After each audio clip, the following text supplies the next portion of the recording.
বাস্তবতা হলো মানুষ তোমাকে তখনই মনে রাখে যখন তাদের প্রয়োজন হয়।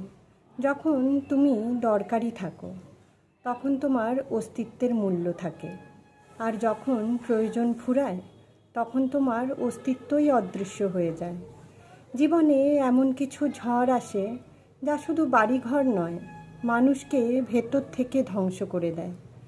এটাই হলো জীবনের সবচেয়ে বড় পরিহাস।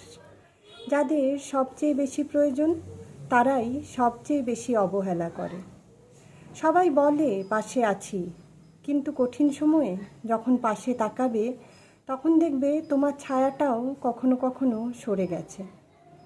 কিন্তু তবুও এই বাস্তবতাকে সামনে রেখে এই সব মানুষদের মধ্যে থেকেও একদিন তোমাকে নিজের মতো করে একাই লড়তে শিখতে হবে। জীবনের আসল সৌন্দর্য হলো ঝড়ের মাঝেও নিঃশব্দে টিকে থাকা, কারণ ভাঙন থেকে উঠে দাঁড়ানোর নামই হলো আসল জীবন।